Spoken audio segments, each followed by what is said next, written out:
어쩌면 입시는 아이들보다 부모님들이 더 잘 아실 거 아닙니까? 그쵸? 두 번이나 겪으셨으니까. 겪으시니까. 예. 그래서 아이들은 공부시켜놓고 그럼 부모님들이 곁에서 도와주실 게 뭐가 있을까? 해서 오늘 그 부분을 좀 강조해 드릴 부분이 좀 있어서 그거 한 가지랑 그 다음에 이제 수시 원서 오늘부터 이제 접수가 되는데 제가 말씀드려가지고 괜히 흔들리는 것보다는 마지막에 좀 점검을 해봤으면 싶은 것들 몇 가지만 말씀을 드리려고 합니다. 그래서 화면으로 짧게 안내를 드릴 건데 이게 책자에 있는 내용이 대부분이니까요. 그냥 이거는 인원에 대한 겁니다. 그러니까 학생 수 6월에도 말씀을 드렸는데 고3 재학생 수가 줄었어요. 그리고 재수생은 조금 늘었고요. 그래서 실제로 그냥 예시로서 보시면 작년에 지원자와 응시자는 좀 다릅니다. 그래서 실제 시험을 본 애들을 응시자, 그 다음에 접수한 애들을 지원자라고 하는데 요거는 이제 9월에 지원자들 위에 있고 6월 응시, 9월 응시, 수능 응시를 한번 단계별로 한번 가보세요. 맨 윗줄이 뭐냐면 고3입니다. 아랫줄이 졸업생이고요. 그러니까 비율만 보시면 고3의 경우가 이제 비율이 아니라 인원으로 보시면 32만에서 30만대로 그 다음에 졸업생의 경우에는 6만 5천에서 딱 거의 2배 됩니다. 항상 6월 대비했을 때 실제 수능은 2배 정도가 되더라라는 거고. 근데 그게 이제 올해도 비슷한 추이로 이어질 텐데 비교할 만한 게 없어가지고 지금 6월하고 9월을 아래 위로 일단 비교를 해놨어요.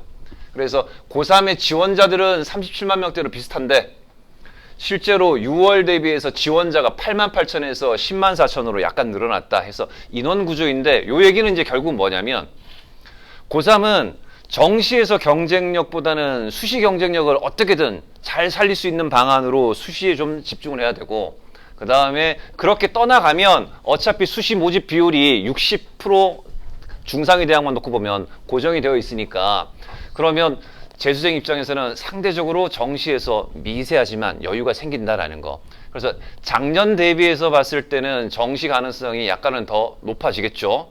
상대적인 같은 수준이라고 봤을 때. 그래서 그 부분을 주목해서 보시면 되겠고 그 다음에 대략 비율로 따지면 수능 응시 인원의 졸업생의 비율이 30% 정도가 돼요. 최근에. 근데 이 30%일 때 상위권 대학 서영고 서성한 놓고 보면 정시에서 합격자 비율이 졸업생이 60%를 훨씬 넘습니다. 그러니까 2배 이상으로. 그 다음에 의대의 경우에는 최상위 의대는 대략 한 75%에서 90%까지 가고요. 졸업생의 비율이, 합격자 비율이. 그 다음에 중위권 그룹의 의예과 같은 경우에는 적어도 평균 내버리면 한 50% 정도. 그러니까 고3 상위권들도 조금 빠져나가고 그리고 올해는 고3이 수시로 가는 것이 상대적으로 유리할 수밖에 없는 구조라서 미세하지만 작년 대비 고3이 살짝 더 수시로 좀 집중을 할 것이고 그러면 재수하는 우리 입장에서는 약간의 더 여유가 생길 것이다 라는 거고 유의할 점이 좀 이따가 하나 있으니까 말씀을 드릴게요. 등급 컷인데 나중에 보시면서 그냥 난도의 변화가 있는지를 각 등급 컷의 점수대의 변화를 가지고 한번 확인 한번 해보십시오. 요거 이제 과목별로 국어, 수학, 영어 선생님들께서 안내를 해주셨고 상세한 자료도 책자에 있긴 합니다. 총평을 말씀드리는 건데 저는 아이들이 느꼈던 체감 난도하고 EBS 연계도를 그래프로 지금 나타내 본 건데요. 왼쪽에 있는 그래프에서 보시면 맨 아래가 매우 어렵다. 그 다음에 그 위가 약간 어렵다예요. 그러니까 대체로 어렵게 느꼈다예요. 그런데 사설교육기관과 그 다음에 일선 진학지도협의회 등에서 발표한 자료를 보게 되면 개별 문항으로는 별로 안 어렵다요. 첫 번째 주. 그러니까 비슷한 수준이다라고 이야기를 했어요. 그래서 비슷한 수준인데 그러면 왜 어렵게 느껴내냐인데 여기서 볼게요. 과목별로 아까 선생님들께서도 이야기를 하셨어요. 일단은 국어는 왜 갑자기 문학이 이렇게 어렵게 느껴지지? 이런 느낌들. 수학은 벌써부터 이 문제에서 어려워지면 나는 어떻게 하라고? 이런 부분. 그 다음에 영어는 내가 생각했던 어휘 그대로 해석해가지고 선지를 골랐는데 오답이라고 이게? 그러니까 그러한 미세한 변화들이 과목별로 조금씩 있었어요. 그러면 이거는 오늘 과목별 선생님들이 말씀하신 것 그 내용과 더불어서 아이들하고 강의를 하면서 호흡 맞춰주고 중요도 분석해주고 뭐 이런 것들 하고 대비하는 방안에 대해서 말씀을 전달을 드릴 거니까 그 부분을 보고 일단은 중요한 게 6월 1회로 바꿔라 했으니까 나름 안 끌려가고 바꿀 수 있는 방법을 최대한 고민을 해가지고 바꿔낸 게 이렇다. 그러니까 어쩌면 킬러가 막 돌아다니던 그거보다도 미세하지만 내가 경험했던 거와 다르기 때문에 그래서 조금 어렵게 느끼고 이 부분에 대한 준비가 굉장히 중요할 수밖에 없는데, 어머님들이나 저나 모든 문제를 아버님들도 마찬가지로 다 풀어보고 나서 이 문제가 어떤지에 대해서는 잘 모르잖아요, 우리는. 그쵸? 근데 아는 방법이 있고 도움을 주는 방법이 있단 말이에요. 그래서 그 부분에 대해서 안내를 드리겠습니다.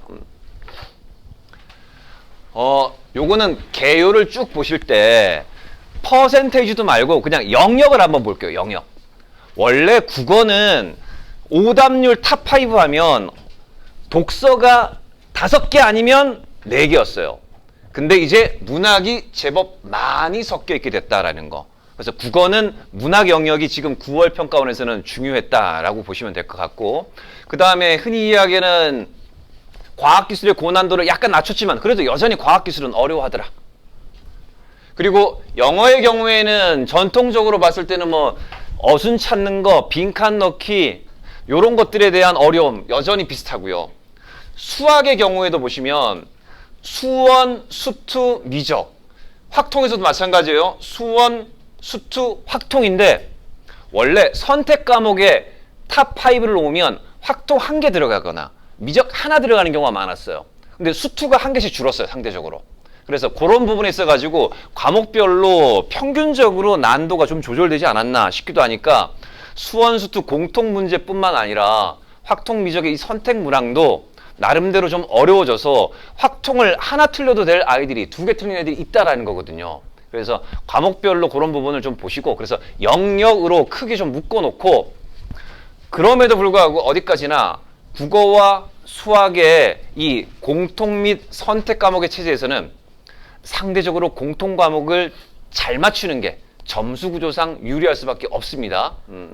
같은 90점일 때 공통 70에 선택 20인 학생이 60에 30인 학생, 그러니까 구조적으로 예를 들은 거니까 이거보다는 훨씬 더 낫다. 그래서 같은 원점수일 때 공통 과목 점수가 좋은 게 표준 점수에서 유리할 수밖에 없는 구조는 계속 이어간다라는 거고.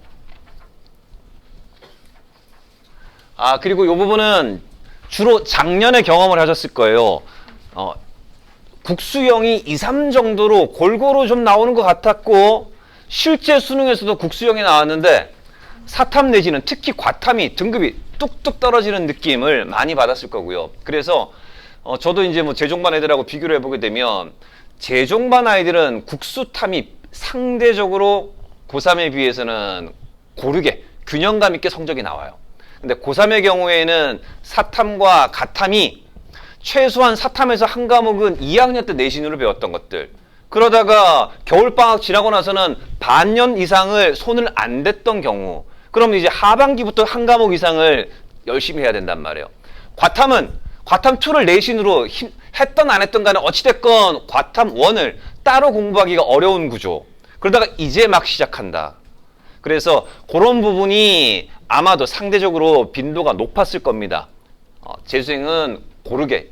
이 얘기는 그냥 결국은 남은 기간 동안 상대 비중은 있겠지만 손 놓는 과목은 없어야죠. 고르게 균형 잡힌 과목이 학습이 일단 필요하다라는 거, 양적인 측면에서, 시간 관리 측면에서 그런 부분에 대해서 안내드리고자 하는 거고, 중요한 건 여기 있습니다. 자, 일단 첫 번째로 부모님들이 도와줄 수 있는 거. 아이들이 이걸 하라고 하면 하기 힘들어요.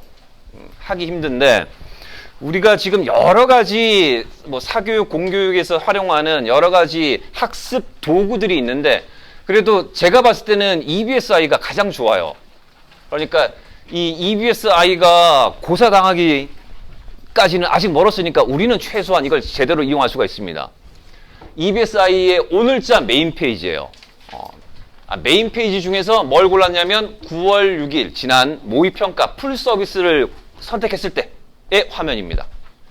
여기서 뭘 보셔야 되냐면 아직 기초학습이 좀 부족하다 싶은 학생은 메뉴의 오른쪽에 보면 맞춤학습인데 그 위에 알파벳으로 DANCHO라고 써 있어요. 단추라고 하는 거죠.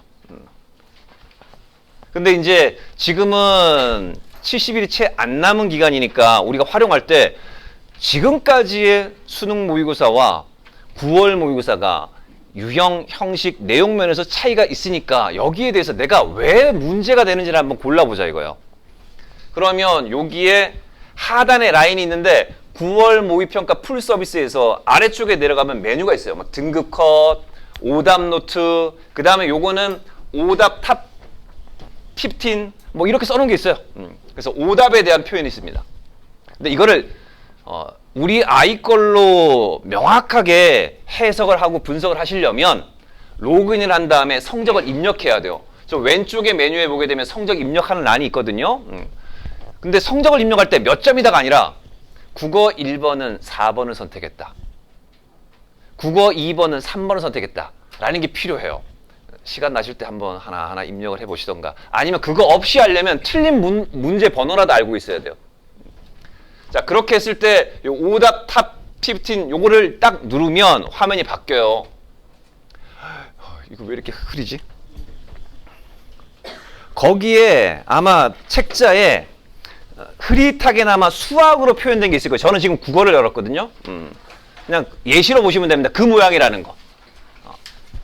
자, 책자에 비슷하게 EBS 관련되어 있는 표현이 있을 거예요. 그러면 여기 이제 뭐냐, 저는 지금 국어를 꺼내 들었는데 해석을 하면 이렇습니다. 국어에 오답률이 가장 높았던 문제가 오답률이 80.2%예요. 그러니까 열에 8비 틀린 문제예요. 틀린 문제인데 그럼 몇 번을 주로 골랐냐 봤더니 1번을 55%가 골랐대요. 1번을. 그게 오답인데 반 이상이 1번을 골랐대요. 그럼 생각해봐야죠. 왜 1번이 답인 줄 알고 선택을 했을까를 해석을 해야 된다. 그 다음 그 중에 5번을 선택한 학생이 2%예요. 희한한 아이죠. 그 아이가 여기 있을 수도 있습니다. 그러니까 그러면 우리 아이가 왜 5번을 골랐을까? 그러면 최소한 1번이라도 가야 되는 거 아니야? 문제 구조상 문제를 제대로 이해했다면, 그러니까 이런 해석을 할 수가 있다. 그래서 선지에서 뭐가 함정이었는지 아이들에게 부모님들이 알려줄 수 있습니다. 해석을 해서. 그래서 대표적인 국어 오답률 탑 1, 원탑인 문제에서 80% 오답률 중에 반 이상이 1번 선지를 선택했다. 왜? 그럼 이제 문제와 해설 가지고 해석할 텐데 그거는 부모님들이 해석하실 필요는 없고, 요게 좀 특이하니까 봐라. 왜 1번 선지가 답 같았냐? 라는 식으로 볼 수 있겠고, 물론 국어 선생님이 해설해 줄 수 있겠죠. 근데 내가 혼자 할 때. 자, 그 다음에 수학의 경우가 지금 책자에 있는 건데 수학의 경우예요. 그래서 이제 그럼 이거를 가지고 첫 번째는 오답 해석과 정답을 어떻게 골랐는지 선지에서 일단 해석하는 거를 각 과목별로 해볼 수 있고, 두 번째는 수학에서 이제 수학의 예시를 들어놓은 건데 내가 틀린 문제가 있어요. 그럼 여기 지금 문제라고 써 있는 부분이 있거든요. 오른쪽 끄트머리 살짝 보일 겁니다. 문제라고. 거기에 보기라고 써 있어요. 그거를 클릭 딱 하면 이렇게 문제지가 뜬단 말이에요. 문제지가 떠요. 클릭을 하면. 그리고 나서 밑에 쭉 보게 되면 정답 및 해설 보기가 슬쩍 보이죠. 그걸 클릭하면 출제 의도는 어떻고 해설과 답은 뭔지가 바로 나와요. 순식간에. 쉽게 나옵니다. 근데 이거를 내가 해설지만 봐가지고는 힘든 것 같아. 물론 이제 전부 다 해설을 오답노트까지 다 정리해봤을 애들 있을 텐데, 그렇게 했을 때 이걸 가지고 해설 강의가 있으니까 과목별 우리 학원 선생님이 해설해 준 걸 내가 까먹은 것 같아. 이해가 잘 안 됐어 아직도. 그러면 이제 해설 강의로 가면 요 문항에 대한 해설 강의로 바로 이어집니다. 자, 이거는 그냥 결국은 문제풀이를 다 수업 시간에 해봤을 수 있으니까. 그 다음에는 요 끝에 보면 인공지능 문제 추천 있죠. 이게 이제 단축 기능에서 온 건데, EBS 연계, 특히나 국어 같은 연계율이 특히나 높아졌으니까 올해 EBS 수능 특강 역대 문제들과 그 다음에 역대 교육청 모의고사 문제와 역대 6, 9월 수능 모의고사와 그리고 역대 수능 기출 문제가 이 안에 다 들어가 있어요. 그 중에서 요거를 클릭하면 소팅을 해서 이 30번 문제와 유사한 문제를 얘가 골라준대요. 그러면 이제 이러한 유형의 연습을 시키려면 요 문제를 갖다 주면 되겠죠. 예를 들어서 이제 수학을 반 이상 틀렸다고 하면 힘들긴 하겠지만 앞으로 남은 날이 한 60일이라고 한다면 그래도 하루에 한 문화씩 하면 충분히 가능하잖아요. 그러면 30번 문제 유형과 관련된 거를 문제 추천을 하게 되면 문제지를 만들어줍니다. 그래서 여기에서 너무 많으면 안 되니까 하루에 국어 5문제, 예를 들면 문법 파트만 5문제, 아니면 관련되어 있는 5문제든, 영어 빈칸과 관련된 거 5문제든, 수학 5문제든 골라가지고 주세요. 애들 절대로 안 합니다. 근데 부모님들도 안 해요. 귀찮으니까, 힘들고. 근데 해보고 아이들한테 줘보세요. 최소한 일주일 정도는. 문제수를 자, 냅다 100문제 던져주면 버려지겠죠. 그러니까 오늘 아침에 학원 갈 때 가방에다가 쓱 용돈과 함께 끼워주시든가요. 그래서 A4 한 페이지짜리랑 5,000원짜리 딱 끼워가지고 준다거나 하는 것들을 하시면 도움이 될 수 있다.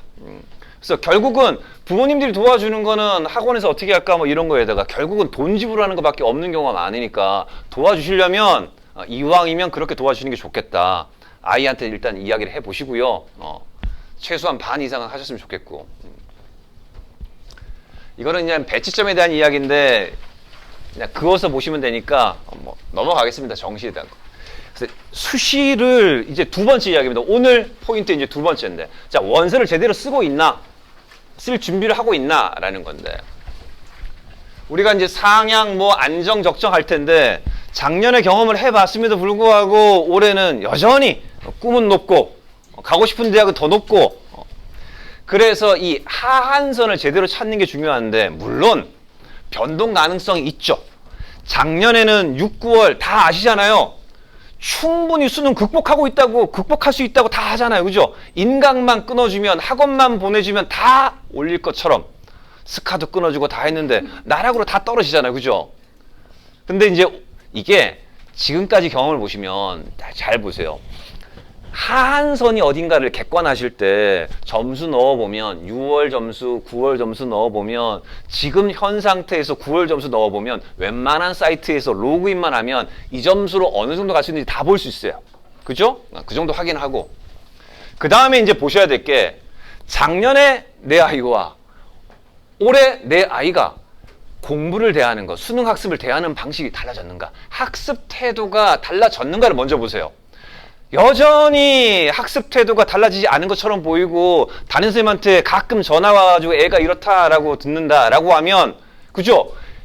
꿈은 높다. 꿈을 낮춰줘야죠. 점수 올라갈 수 있다. 아니다. 불안하다라고 얘기해 주는 게 필요할 것 같고, 그래서 일단은 태도와 자세를 좀 눈여겨보시고, 그 다음에 사설 모의고사하고 6, 9월 모의고사, 6, 9월 자체도 들쭉날쭉 하는 경우가 많아요. 특히 사설하고 또 격차가 많은 경우가 있으니까. 그래서 이거를 어림잡는 기준을 잘 보세요. 작년의 경험도 한번 보시면서.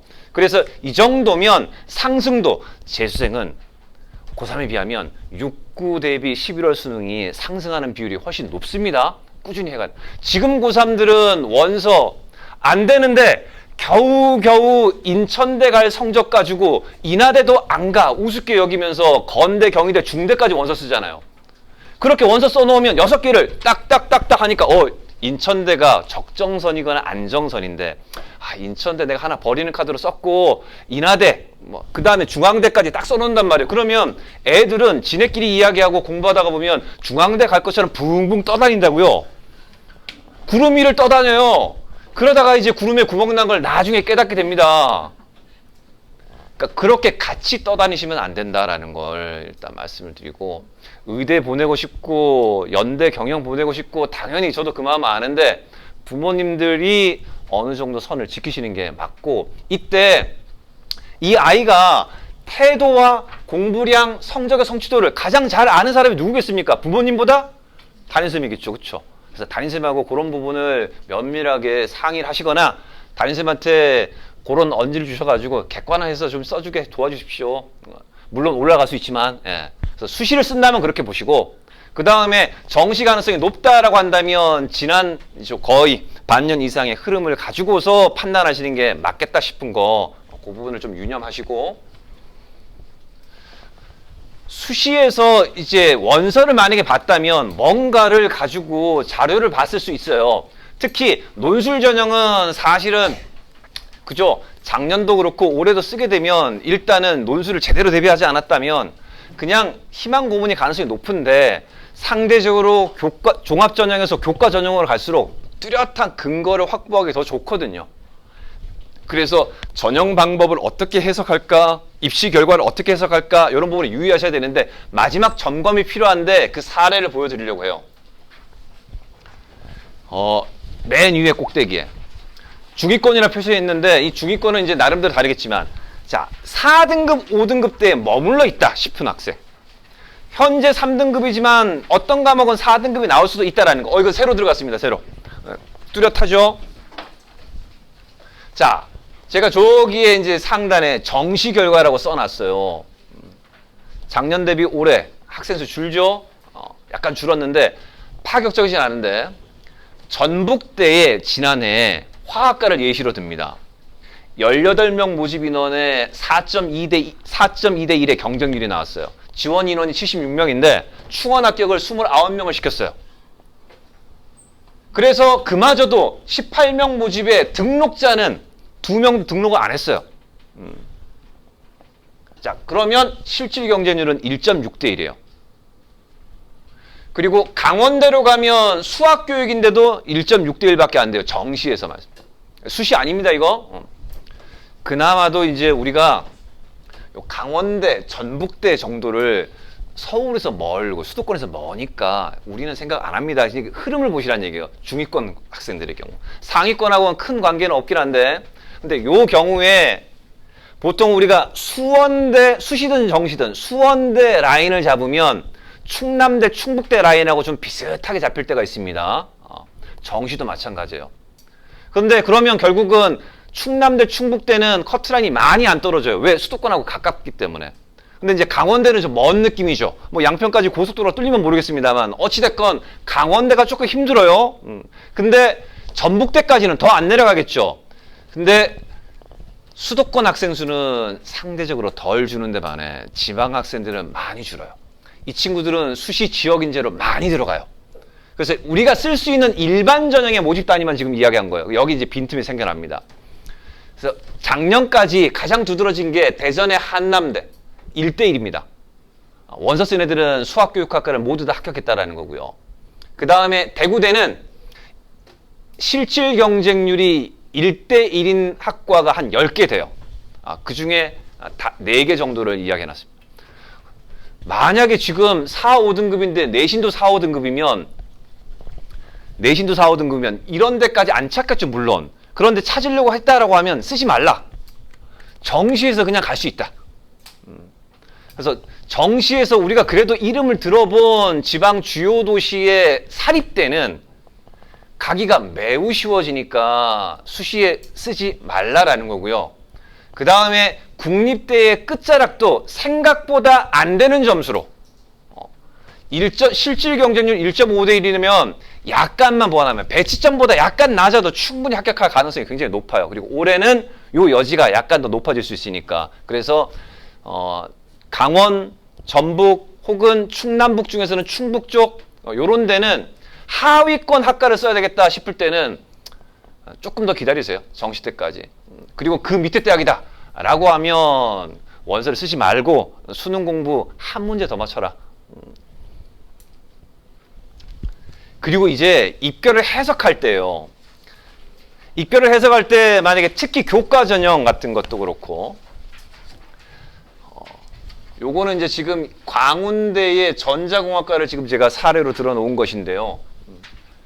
보시면 모집 인원에 큰 변화가 없어요. 근데 경쟁률을 보니까 4.8, 7.9, 5.3이니까 그냥 5대 8대 5 요 정도 됩니다. 그랬더니 요 꺾은 선이 아래로 오목하게 해서 이렇게 딱 나와요. 광운대는 최근 3년, 5년 동안 전형 방법의 변화가 없었어요. 모집 인원의 변동도 거의 없었어요. 그래서 경쟁률의 변화랑 합격자의 성적 변화가 딱 관계가 뚜렷하게 무언가 보입니다.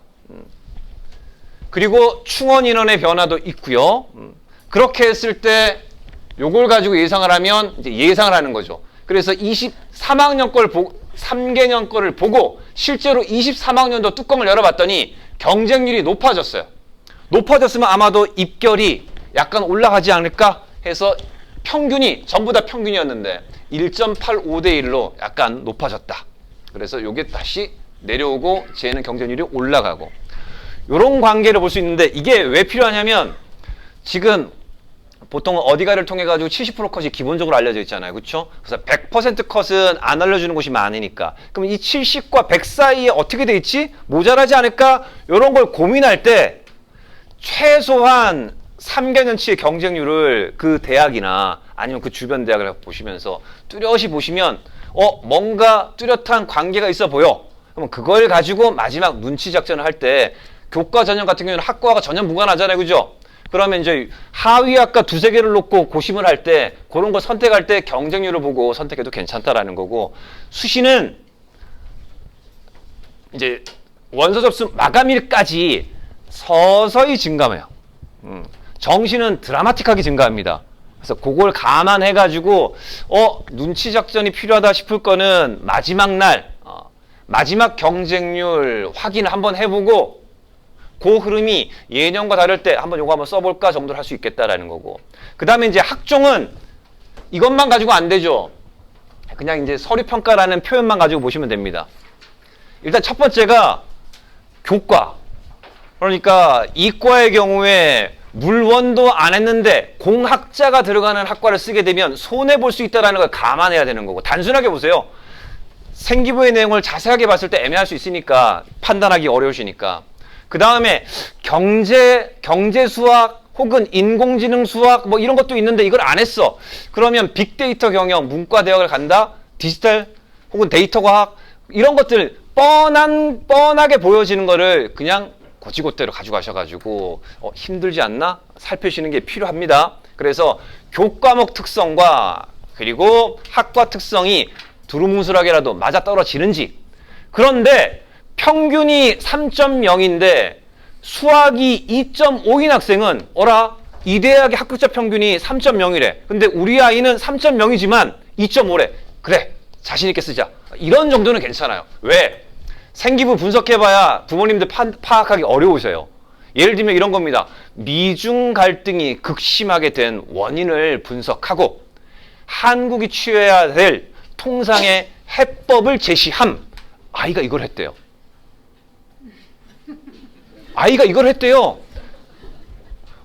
근데 대부분 이렇게 씁니다. 제목을 그렇게 달았어요. 미중 갈등 심화. 한국의 방향? 제목이에요. 근데 이걸 가지고 했다라고만 쓰였어요. 대부분이. 그러면 우리 아이가 이렇게 거창한 걸 했다고? 아무것도 안 한 거나 마찬가지다라고 생각하셔야 돼요. 즉 제목이 아닌가 생각해 보세요. 다. 제목이 아닌가. 그러니까 원인을 뭐라고 분석했으며 대안을 뭘로 제시했는데 대안 제시의 근거는 무엇인데 세 줄짜리로 해가지고 제목과 원인 분석과 해결 방안 해서 몇 개의 어구로 나와 있으면 생기부 좋아요. 근데 세 줄을 읽어봐도 결국은 제목을 2번 반복해가지고 세 줄 만들어냈어. 그러면 이때는 내신만 가지고 보세요. 왜? 우리 아이가 그렇지만 남의 아이도 그러니까. 그래서 결국에는 이걸 가지고 보시면 돼요. 학종도 결국에는 숫자 노름을 할 수밖에 없는 게 상세하게 분석이 불가하실 때는 아까 세특 세 줄짜리 읽어낼 때 그렇게 읽어내셔야 되고 그 다음에 이것은 대체로 비슷하기 때문에 특정 교과목의 성적이 더 좋은지 이걸 보시고 그 다음에 문과는 대체로 이렇습니다. 평균이 3.0이면 수학은 3.5, 4.0일 가능성이 높고요. 그러면 왜 3.0이 만들어졌을까? 사탐 몇 개 과목이 끌어올린 거예요. 그죠? 다 비슷해요. 남들도 비슷하다고 생각하고 가야 됩니다. 근데 그야말로 수학이 0.3, 0.7이라도 높아요. 그러면 얘는 상경계열 지원해도 돼. 자, 이런 식으로 해석하시면 됩니다. 그래서 합격자 평균을 가지고 해석하실 때 물론 자사고성, 외고, 국제고, 과고도 있는 거 아니야? 이제 그런 경우도 있겠지만 대체로 그 평균 수치 안에서 수치화를 해가지고 마지막 점검을 해보시라는 말씀입니다. 예. 그 다음에 나중에 이제 정시 때 또 한 번 겪으시겠지만 이렇습니다. 이과의 구조가 의예과가 상위 1.2%가 커트라인 근처예요. 그 다음 약대가 2.5% 라인이 커트라인 근처예요. 그 다음 연고대의 중간학과가 3.0% 이내예요. 공대 기준. 그럼 이게 어느 정도냐? 영어 최소한 2등급에 국수과가 1컷 성적일 때가 연고대 공대를 문을 부수고 갈 수 있는 성적대가 되는 거예요. 그러면 대충 점수 구조 아시면 국어 90 근처, 수학 90 근처, 과학 45 근처, 45 근처. 그럼 국어는 3개 아니면 4개 틀린 거고, 수학은 2개 아니면 3개 틀린 거고, 과학 2개 정도 틀렸을 거예요. 그렇죠? 틀린 개 좀 생각해 보세요. 3, 4개. 대략 한 10개 틀린 거예요. 엄청 잘한 거죠. 근데 거기서 한두 개 더 맞으면 연고대 공대를 무시하는 거예요. 근데 한두 개 더 맞았을 때 3개 맞은 학생과 2개 더 맞은 학생은 의대를 가느냐 못 가느냐가 되는 거죠. 자, 그런 차이로서 아주 미세한 차이입니다. 근데 연고대 공대에서 의대를 뛰어넘기는 엄청난 갭이 있어요. 그게 비율로 따져보면. 그러다가 이제 서성한 내려왔어. 그러면 중앙대가 엄청난 차이가 있습니다. 서성하는 되는데 중앙대는 될 것 같다고 보이는데 배치 점수로는 서성하는 안 된다고 계속 나와요. 느끼실 겁니다.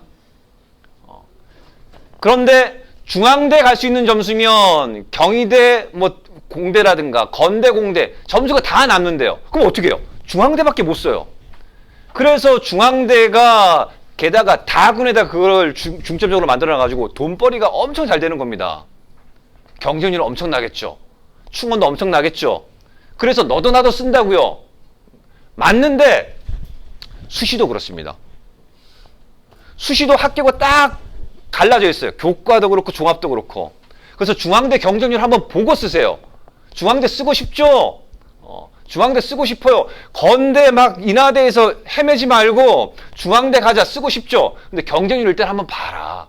그럼 여기서 이야기하는 2.5등급이 정말로 그 2.5등급일까 한번 생각해보고 그러니까 너무 크게 희망 고문하지 말라라는 거. 예, 그 부분 한번 보시고 그리고 중앙대 예를 들면 이런 겁니다. 중앙대 얘기가 났으니까 예술공학과 좋네. 그 다음에 식품생명공학과 좋네. 근데 안성에 있단 말이에요. 서울로 오고 가고 할 수 있지만 안성에 있다라는 거. 이것조차도 모르고 점수가 너무 낮은 데라고 쓴다거나 이러면 안 되겠고요. 원서 쓸 때. 그 다음에 경영 몰려있는데 문과 학종은 전부 다 열이면 5 이상이 경영 생각한 애들이에요. 그러면 다 걔네들이 경영 갈까요? 대학으로 쭉 갔을 때 다 피해가죠. 그러니까 소비자학과 이런 거 써도 무방해요. 나는 경영인데 진로희망이 경영이고 다 경영으로 해놨어요. 했는데 경영을 다룬 애들 하나도 없고요. ESG 건들 거고 마케팅 해가지고 홍보하고 카드 섹션 이런 거예요. 마케팅이 뭔지도 모르고 마케팅 했던 애들이에요. 다. 그러니까 다 대동소이 비슷비슷하다. 학종도 결국은 뭉뚱그려 보면 비슷비슷해요. 근데 거기에 개 중에 특별한 애들이 있죠. 열에 하나 라고 생각하시면 돼요. 대부분 비슷하니까 그런 식으로 막판에는 마지막 점검하실 때 그런 거 가지고 한번 생각을 해보셔라 라는 말씀이고, 그 다음에 그 밑에 대학은 또 차분하게 내려옵니다. 그러다가 어디에 끊길까요? 가천대에 끊깁니다. 이놈의 가천대가 또 돈벌이가 엄청나죠. 경쟁률 엄청나요. 다 끌어모으게끔 해놨어요. 단국대를 우습게 여기고 가천대 간다 그러고요. 요즘은 애들이. 그 다음에 특히 여학생들 이대도 싫다고요. 점수 안 되지만 일단 싫대요. 서울여대, 동덕여대, 덕성여대 저기 강북 꼭대기 있지만 어찌됐건 거기 가면 점수가 남고 서울에서 안정하게 다닐 수 있어요. 점수를 나중에 살펴보시고 경쟁률도 한번 비교해보세요. 그런데 거기를 안 간데 여학생들이 여대를 안 가면 그쵸? 차라리 상명대처럼 바꾼 게 정말 잘한 거예요. 상명여대, 상명대로. 그러니까 여기는 점수대가 굉장히 높아진 거예요. 그래서 그런 부분 한번 잘 보시고, 가천대는 너무 거품이 강하다. 점수 구조상으로 경쟁률하고. 그렇게 했을 때 물론 이제 선호를 하게 됐으니까 그런 것들 따질 수밖에 없긴 한데, 그런 부분에 대해서 좀 피할 거 피하거나 아니면 정말로 취할 거 경쟁력을 가지고 갈 거냐 한번 보시고요. 그 다음에 이제 이 수도권의 마지노선이 아까 수원대, 경기도 요 라인이라고 말씀드렸던 것들 감안을 하실 때 수원, 명지, 그리고 작년에 명지대 같은 경우에 점수대가 후두둑 떨어진 걸 보실 거예요. 그래서 명지대가 그 부실대학 찍힌 거 매년 찍혀왔어요. 수원대 매년 찍혀서 작년에 좀 부각됐어요. 자, 그런 흐름이 있다는 거 아셔야 돼요. 가천대는 왜 이렇게 점수가 높아? 왜 경쟁률이 이렇게 높아? 근데 수도권 모든 대학은 경쟁률이 4-5년 동안 계속 올라갑니다. 특히 통합수능이 되면서 더 올라갔어요.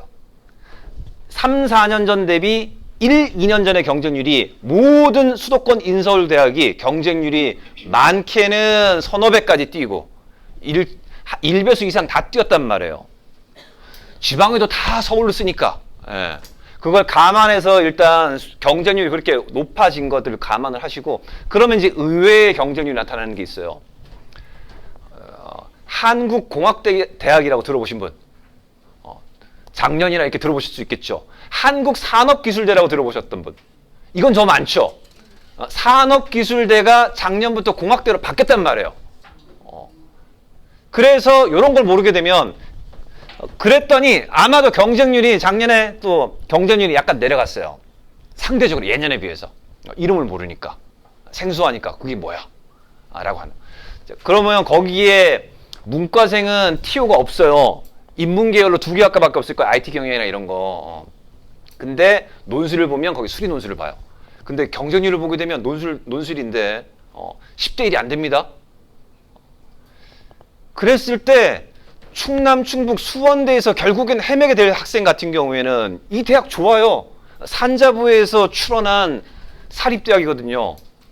취업하기 좋고 일단 이과생들 보시고, 근데 대부분은 뭘 선택하냐? 컴퓨터 쓴단 말이에요. 뭣도 모르고 하지 않았고 일단은 제일 좋아 보이니까 그러면 전자기계 쓴단 말이에요. 그러면 이제 명확하게 표시되면 IT 경영 이런 거는 인문이라고 표시돼요. 그러면 이과 애들이 이걸 피하려고 하는데, 그럼 이거 논술인데 이건 뭘까? 인문 논술 써야 돼? 아니다, 수리 논술이다. 자, 이런 걸 보시고.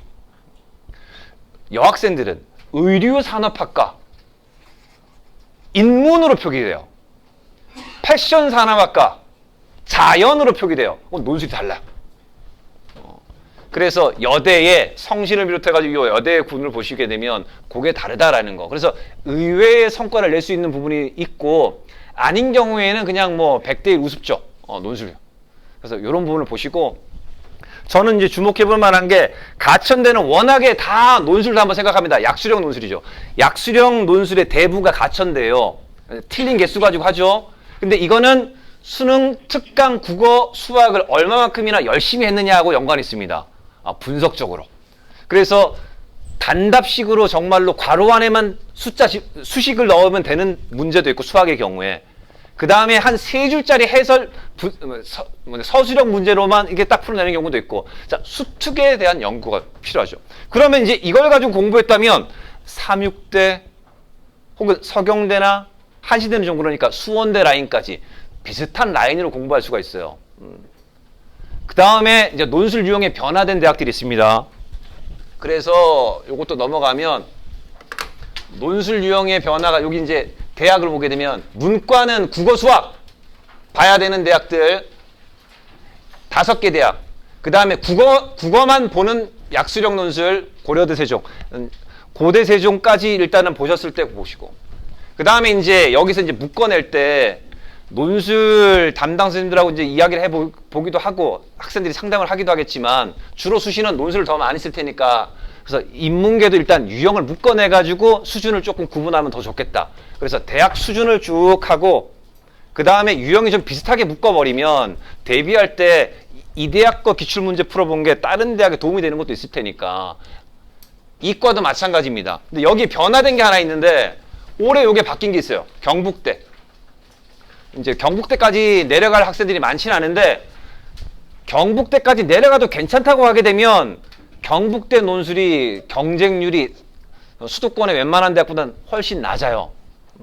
치열하게 경쟁한다 아니면 그냥 이러고 본다 생각하실 때, 어찌됐건 올해부터 뜬금없이 과학을 집어넣었어요. 수학 논술의 의대, 치대, 수의대 여기에 생명과학 원 논술을 봐야 돼요. 그 다음에 이공계열, 뭐 농대까지 다 포함해서 화원, 생원이 섞여 있는 이른바 이들은 통합과학 논술이라고 부르고 있어요. 그래서 그걸 보고 그냥 모집 요강만 보게 되면 별 변화가 없는 것처럼 보이나 모의 논술을 올해 개시해가지고 이렇게 바꾸겠다라고 했단 말이에요. 그래서 이런 것도 한번 참고하시고 논술을 제가 뭐 아주 문과 논술까지 자세하게 아는 건 아닙니다만 논술을 할 때 이런 게 필요해요. 지문이 나올 때 지문의 내용은 국어 지문도 마찬가지지만 문과 논술의 지문이 뭐 가나다 이렇게 있다고 치면 그 지문이 전문가가 쓴 거예요. 최소한 나보다 아이보다 지적 수준이 높은, 그러니까 어렵게 느껴지죠. 그래서 계속 보고 나니까 뭔가 떠올라. 뭐 국어 시간에 했던 뭐 독서 지문 해석하듯이 딱딱 떠오르는 게 있으니까 그러면 이제 키워드만 가지고 와요. 근데 시간은 촉박하고 일단은 이 사고 구조가 빠르게 잘 돼 있으면 좋은데 그게 그런 맥락 파악이라든가 분석을 잘 못하기 때문에 나의 이야기로 이거를 정리를 못하고 여기에 있는 단어들을 발췌해가지고 문장을 만들어내요. 그래서 문장을 나중에 한번 답안 쓴 걸 읽어보세요. 매우 어려워요. 그러니까 영어 지문을 직역해가지고 해석하듯이 해놓은 것처럼 얘들이 글을 쓸 때 요걸 가지고 이제 문장을 나누고 단락을 나눠요. 이해 안 됩니다. 일단 만약에 이제 논술을 준비한 학생이 있다면 지금은 아닌데 일단 문과 논술의 가장 어려운 점이 그건데 그게 잘 되는 학생은 너무 좋다. 예를 들면 거기에 특정한 용어들 철학적이든 경제 용어든 나와가지고 복잡하게 나와 있는데 이거를 빌어 쓰되 이 맥락을 자기 글로 표현할 수 있으면 인문 논술의 강자가 될 수 있다라는 거고, 그 다음에 자연계는 일단 수학이 먼저죠. 그래서 수리 논술을 필두에 놓고 수학 논술의 실적은 지금은 예전과 좀 달라져가지고 계속해서 보게 되면 수학 실력에 거의 비례하나 상관도가 아주 높지는 않아요. 그러니까 예외적인 경우도 있습니다만 그래도 수학 실력. 그러니까 2등급이 쓸 대학과 4등급이 쓸 대학은 분명히 다릅니다. 같은 대학을 썼을 때 2등급이 성취하는 점수와 4등급이 성취하는 점수가 다르기도 합니다. 근데 이런 경우요. 대학에서 논술 문제를 낼 때는 수능은 나름대로 객관화할 수가 있어요. 근데 대학에서는 문제를 내고 고교 선생님들하고 검수를 한다 하더라도 차이가 납니다. 그래서 난도가 들쭉날쭉 할 수도 있어요. 그래서 대학별로 논술 성적을 가지고 입시 결과를 보여준 곳을 한번 쭉 보시면 오전 시험과 오전과 오후 시험이 오전에는 대부분의 학과가 8시험인데 오후는 60점이에요. 그래서 골라내겠다고 이걸 비교하는 거죠. 근데 야, 학과 차이도 안 나는데 여기는 60점이라고? 이렇게 하면 안 돼요. 오전 시험의 문제에서 80점이고 오후 시험의 문제에서 60점인 거예요. 그 다음에 작년 시험 문제에서 70점이고 90점인 것이지 올해하고 똑같지 않단 말이에요. 이만큼 변별의 차이가 생겨요. 이때 준비가 덜 됐거나 기본 능력이 안 되는 학생은 쉬우면 좋죠. 어차피 접근할 수 있으니까. 그러면 운이 생겨나요. 근데 어려우면 수학 같은 경우에는 언어 논술이야 좀 건드린다 하더라도 수학은 못 건들 수 있겠죠. 그러면 준비가 잘 된 학생은 쉽던 어렵던 상대적으로 잘 나오겠죠. 그래서 이 부분을 염두에 두고 원서를 쓸 때 명확하게 보셔야 돼요. 특히 글의 맥락 파악도 못하는데 독서 지문 문제도 파악을 못해가지고 자꾸 틀리는데 논술하겠다고 애가 글은 잘 써요. 문장은 잘 쓰겠죠. 그러니까 글이라는 것을 내용 전달까지 다 포함해서 말씀드립니다. 아이가 이제 수학은 기본적으로 문제를 푼다라고 한다면 이제 그거. 그러니까 어려운 문제까지 잘 풀어보고 했을 때와 차곡차곡 올라갔을 때 정말로 어려운 문제가 나오면 멘붕이 올 수 있다라는 거니까. 그래서 기출문제를 가지고 경험을 하는데 대체로 고3은 논술 대비하기가 매우 어려운 구조. 재수생도 마찬가지이긴 한데 수능 끝나고 바로 다음 주에 바로 그 주에 본다라고 하면 지금의 실력이 중요할 거예요. 근데 일주일, 2주 내지는 3주까지 여유 있는 대학들이 있죠. 이런 경우에는 마지막 승부를 논술로 봐야 되니까 오전 타임, 오후 타임, 저녁 타임 대충만 뭉뚱그려도 3시간이잖아요. 그죠? 그렇게 되면 학원에 다닌다라고 하면 그 중에 한 텀일 거예요. 그죠? 나머지 두 텀은 놀고 있으면은 의미 없어요. 그때까지라도 이 세 텀을 다 활용하면 합격할 수 있어요. 그러니까 기본 실력과 함께. 근데 대부분이 원서 써놓고 기본 실력 믿고 간 다음에 특강만 듣고 와가지고 그래 게임방에 갔다 오자 뭐 이런 거 하게 되면, 그러니까 그런 부분에 대해 가지고 아이들에게 좀 주지를 시켜 주셔가지고 논술 원서를 쓰는 것도 마무리할 때 도와주시면 좋겠고, 두 가지를 말씀드린 것 같아요. 아까 수능 분석을 부모님들이 도와주실 때는 EBS 도구를 조금 활용하시면 분명히 도움이 될 것 같다라는 거고, 그 다음에 이제 원서 쓸 때 유의해야 될 부분을 나름대로 좀 객관화를 하고 지표를 좀 이용하고 학종도 결국은 지금 이 시점에서는 수치화해가지고 해석할 수도 있겠다라는 말씀을 좀 드리고, 네. 이상으로 마치고 추후에 수능이 끝나고 나서 다시 한번 뵙도록 하겠습니다. 감사합니다.